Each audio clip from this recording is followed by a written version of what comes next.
أعوذ بالله من الشيطان الرجيم بسم الله الرحمن الرحيم شهر رمضان الذي أنزل فيه القرآن هدى للناس وبينات من الهدى والفرقان. Chers amis, bienvenue à cette assise durant laquelle nous allons discuter et partager une lecture du traité du Ramadan, un chapitre issu de l'œuvre de Saïd al-Nursi, le traité des Lumières, plus communément appelé Risale al-Nur. Dans ce traité, Saïd al-Nursi présente et évoque quelques sagesses parmi tant d'autres qui découlent directement du jeûne réalisé durant ce mois sacré. Durant cette assise, nous allons lire et découvrir ensemble la 6e subtilité qui découle du verset récité tout à l'heure, dans lequel Dieu nous dit: ces jours sont le mois de Ramadan au cours duquel le Coran a été descendu comme guide pour les gens, et preuve claire de la bonne direction et du discernement. Regardons maintenant ensemble ce que nous dit Saïd al-Nursi dans cette subtilité. 6e approche. Un des nombreux exemples de sagesse du jeûne de Ramadan, du point de vue de la révélation du Saint-Coran, en ce qui concerne le fait que le mois de Ramadan soit le moment le plus important dans sa révélation, est ceci. Puisque le Saint-Coran a été révélé pendant le mois de Ramadan, éviter les demandes inférieures et les futilités de l'âme et ressembler à l'état angélique en s'abstenant de l'alimentation et de la boisson pour saluer cet appel céleste de la meilleure façon et pour parvenir à un état saint. Rappelons-nous dans un premier temps le verset 185 Sourate 2 qui est aussi source à ce traité de Ramadan où Dieu nous dit: ces jours sont le mois de Ramadan au cours duquel le Coran a été descendu comme guide pour les gens et preuve claire de la bonne direction et du discernement. Donc, quiconque d'entre vous est présent en ce mois, qu'il jeûne, et quiconque est malade ou en voyage, alors qu'il jeûne un nombre égal d'autres jours. Allah veut pour vous la facilité. Il ne veut pas la difficulté pour vous, afin que vous en complétiez le nombre et que vous proclamiez la grandeur d'Allah pour vous avoir guidé et afin que vous soyez reconnaissants. Alors, telle une symbolique, Dieu, à travers ce verset, nous demande de jeûner pendant le mois de Ramadan pour vivre et sentir au plus profond de notre âme cette révélation. D'ailleurs, notre prophète, à travers ses actes, a directement lié le jeûne et la révélation en jeûnant le lundi, et qui est rappelé aussi dans sa parole. Omar ibn al-Khattab, qu'Allah soit satisfait de lui, demanda: ô messager d'Allah, pourquoi jeûnes-tu le lundi? C'est le jour où je suis né et le jour où le Coran m'a été révélé, répondit-il.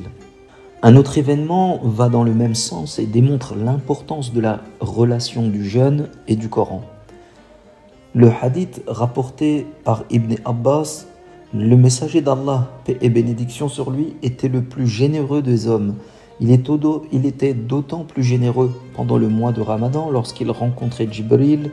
Ce dernier le rencontrait chaque nuit du mois de Ramadan et lui faisait réciter le Coran.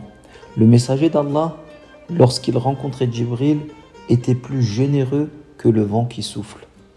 Dans le même contexte, le messager d'Allah, paix et bénédiction sur lui, a dit à Fatima, qu'Allah soit satisfait d'elle: Jibril me faisait réciter l'intégralité du Coran une fois par an, mais cette année, il me l'a fait réciter 2 fois. Je pense que ma fin ne peut être que proche. Donc, durant ce mois de jeûne, il y a chez les musulmans et dans la communauté musulmane une intensification de la lecture du Coran comme le faisait le prophète. Chacun et chacune d'entre les croyants essaye de lire du début à la fin le Coran durant ce mois, fait son maximum pour ressentir chacun des versets, consacre plus de temps que d'habitude à la compréhension de ce message divin. Le jeûne et le Coran sont liés par un décret divin. celui de la révélation durant ce mois sacré. Donc, étant donné que le Coran a été révélé durant ce mois-ci, alors, de ce fait, le mois de Ramadan est très capital et considérable. Comme les gens qui fêtent les anniversaires, les naissances, les anniversaires de mariage, les différents moments de réussite dans la vie. Alors, ceci est le jour de la révélation, ou plutôt, le mois de Ramadan est le mois de la révélation. Alors, il faut que l'on prenne une apparence convenable ce mois-ci pour accueillir ce mois sacré. D'où vient le Coran? Posons-nous quelques questions. De Dieu. Il vient du royaume des anges et des esprits. Il transite d'un royaume spirituel vers un monde matériel, le nôtre. Il faut savoir que les anges sont les miroirs de l'attribut Samed de Dieu. Que signifie le nom de As-Samed, qui apparaît aussi dans la sourate Al-Ikhlas, où Dieu nous dit « Dis, il est Allah, unique, Allah, le seul à être imploré pour ce que nous désirons.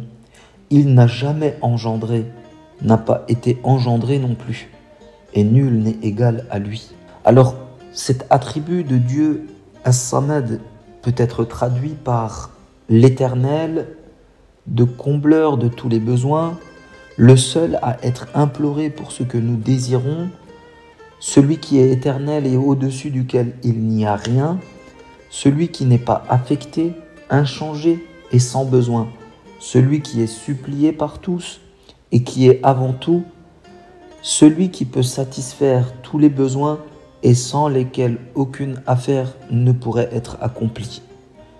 Celui qui est le seul recours, le seul à aider, celui sur lequel nous dépendons tous, mais qui ne dépend de rien, celui à qui l'on peut s'en remettre pour toute affaire et à qui l'on peut faire appel pour tous nos besoins, celui qui n'a ni enfant ni parent, ni semblable ni équivalent.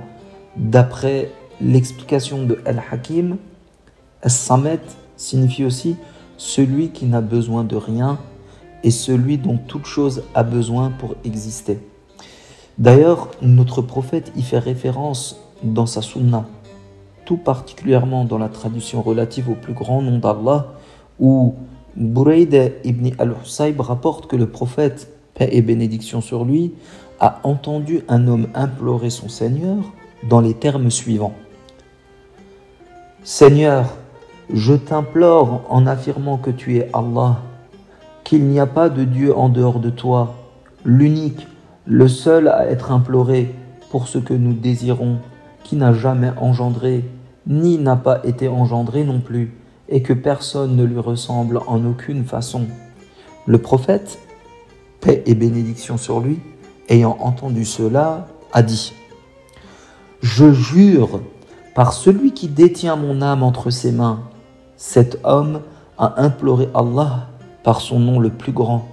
Si Allah est imploré par ce nom, il accorde, et s'il est invoqué par lequel, il exauce. » Donc, on disait que les anges sont les miroirs de l'attribut Samed de Dieu que nous venons de décrire, As-Samed. Dieu est celui qui n'a besoin de rien et celui dont toute chose a besoin pour exister.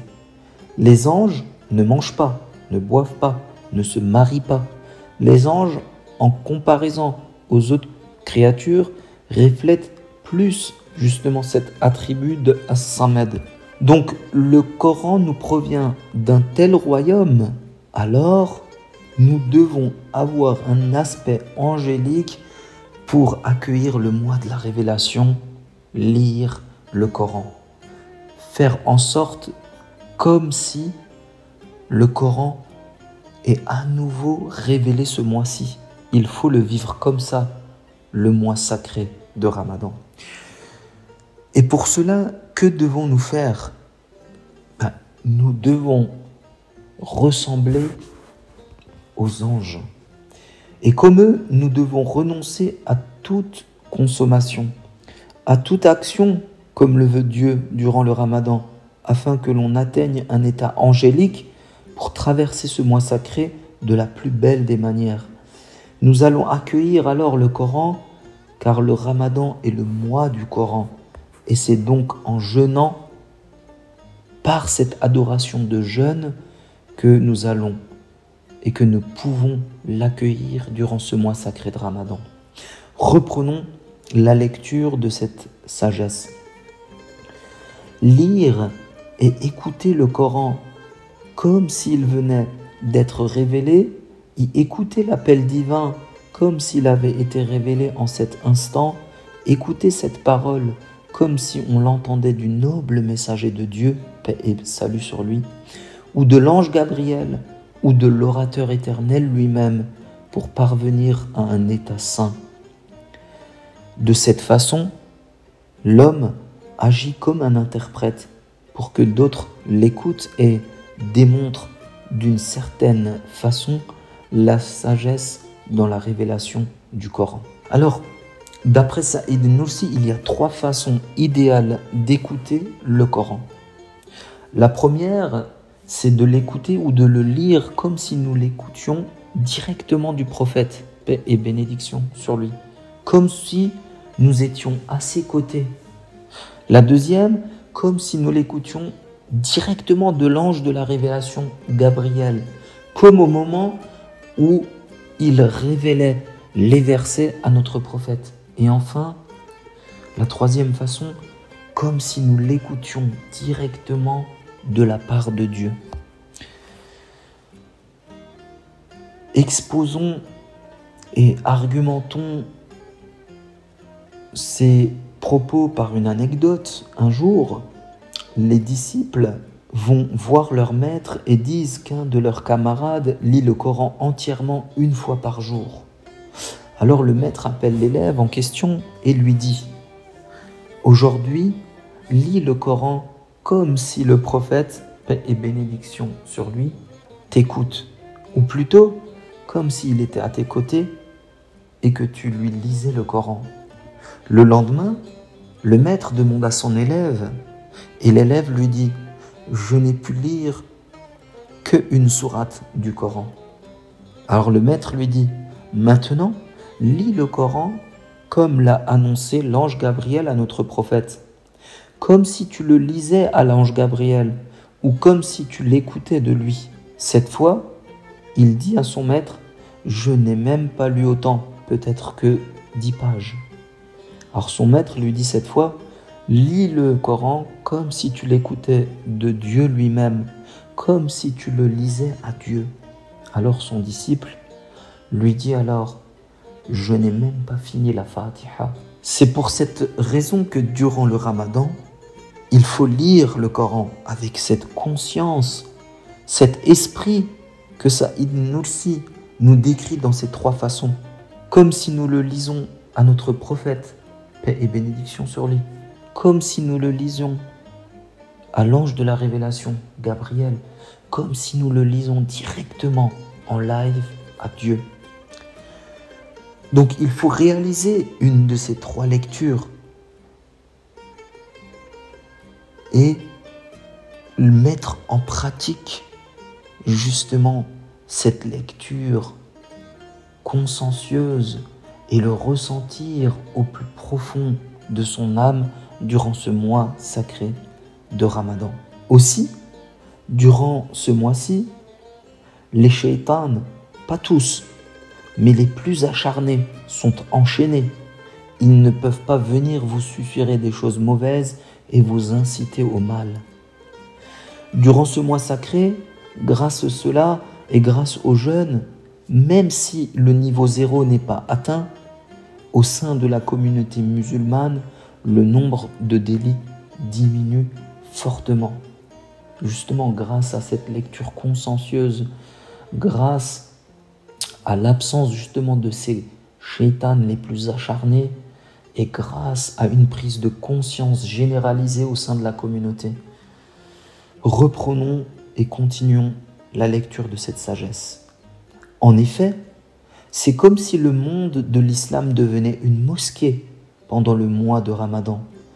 Dans chacun de ces coins, ou de ces espaces, des millions de ceux qui connaissent le Coran par cœur font entendre aux habitants de la terre la parole céleste.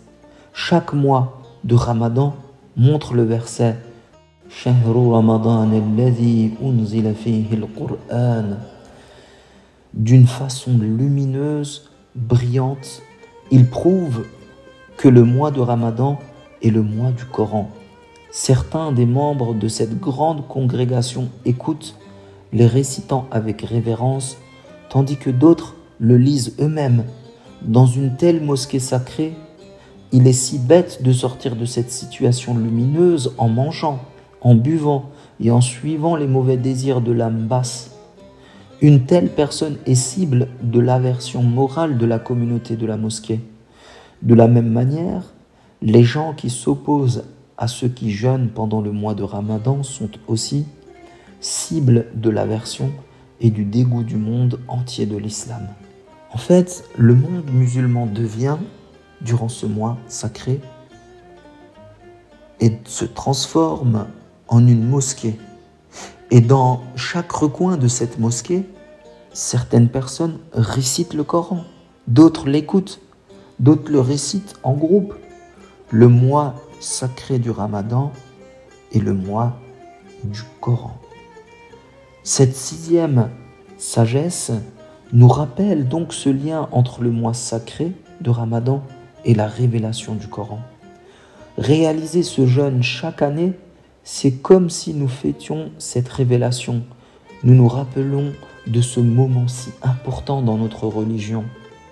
Le jeûne est alors, dans ce cas, la meilleure façon d'adorer le Créateur. C'est la raison pour laquelle le jeûne a été décrété obligatoire durant ce mois pour permettre aux hommes d'atteindre un état spirituel angélique et de refléter l'attribut Samed de Dieu et d'accueillir cette révélation divine.